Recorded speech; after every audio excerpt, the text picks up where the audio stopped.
My name is Froggen. I play mid lane for Echo Fox, and my pocket pick is Anivia. I started playing League of Legends in 2010 because my brother played a lot and he introduced me to it. Funny part is he was also an Anivia one trick at the time, so it's just like natural for me to go in and be an Anivia main too. Guardian Angel still yet to pop. A wall on Alex Inch there. Very nicely played by Froggen. And ooh.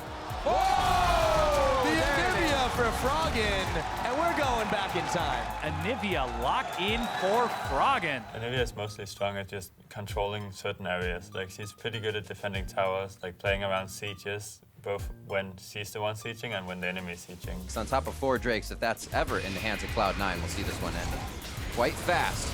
Impact Zanya's?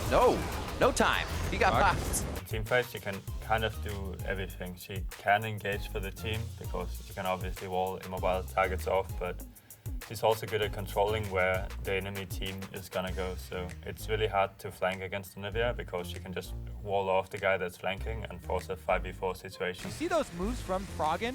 He was zoning out the DPS from the enemy squads. They got to turn everything on to Someday there. In the early game, I think she has a kind of hard time really controlling the minion wave because she needs to build up a mana pool first. But when she has a couple of items, she's probably the best mate in the game at wave clearing without the enemy team being able to get any hits off in the tower. One of the most unique parts about Anivia would be the wall. If there's a good opportunity to really get an advantage early on in the game, then I will skill my wall. But most of the time, I will always skill my Q twice and then my E twice, and then just skip wall until level 8.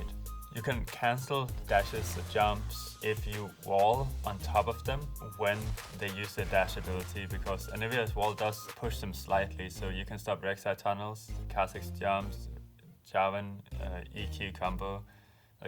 You can stop anything. Actually going to provide chase here. There's a teleport. Froggen gets denied by the wall from Froggen.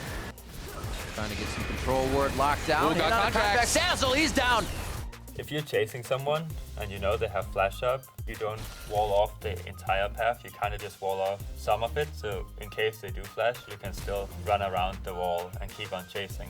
If you wall someone that has flash up, they'll just flash over the wall and then your team cannot chase them any longer, right? There's no point in expending all your flashes to chase a guy. His favorite Froggen, whoa, on the chase! And he picks off GBM, and suddenly it's going bad to worse. A wall, Quash trying to run, another chase in for Keith. The game will always try to make you walk the shortest path to where you're clicking. You need to know where the opponent will move if you wall him off, right? So if they click behind the wall, they can either go to the left or the right side. They can kind of choose, but if you angle your wall a little bit, then even if they click behind the wall, they will walk a certain path. So if you angle it a little bit, you can force them to walk into the ultimate. If they don't react fast enough to that, then you just combo them with the Q on top of the wall while they're in the ultimate, and it's a bunch of damage.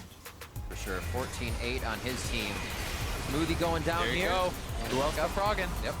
The start of having to use Anivia's ultimate is that during laning phase, you always use it on top of the minion wave. There's very few situations where you wouldn't do that. The ultimate works in the way that every half second, there will be a tick of damage coming up. Whenever you cancel your ultimate or the ultimate gets cancelled, it gives a last tick of damage. You can do it instantly after 1 tick of damage. You save some mana by doing it, so you can also get a slightly higher damage output. It's kind of like a burst of damage. Anivia's egg kind of stops all debuffs, which is great, but that doesn't stop TP. So if you're just getting egged and you're trying to TP somewhere, then it still works. If they egg you and you got the TP off in time, you will get TP'd there. I did it at All Stars in Paris when I played for Team Ice, when I was still a European. Cool, but the rest of the team combined, double in picking up the kill. Shy's in all kinds of trouble now as well. Wei Zhao has come in there. Froggen teleporting out of there. has his egg. Is he going to get away? There is the TP to get away. One of the ways to use Anivia's egg in laning phase is just to let people use their mana, and when they get low on mana, if they egg you, it's alright because they cannot kill you. So as long as you know the enemy jungler isn't around and that they cannot kill you in egg, then you'll respawn and be really healthy. You know that, okay, if they're out of mana, they need to base, they can't really push that fast, and then afterwards you can push out the wave and then you have the control. Territory marked. Oh, goes in. now has- And he's gonna maybe get an egg out of this one, but can he scramble him up for breakfast? I don't think he's got the damage. for me as a player, the reason why I play other control mages really well is because of how well I teamfight with Anivia, and I learned it from Anivia, and then I just implemented it onto other champions too to see if it's very similar or not. And it just happens to be that most control champions are very similar in the way they operate and the way they want to position. I'm pretty proud that everybody is at least everybody that plays Anivia will know me. Oh my, no, Faker, you can't recall here. There's a minion wave coming. Faker just loses the game. It's Faker forced, literally yes, just that's lost all the he game on has that to recall. get. Easy This is peasy, it, he's Froggen's gonna got it. watch it from the fountain. GG, the Anivia King is still the king.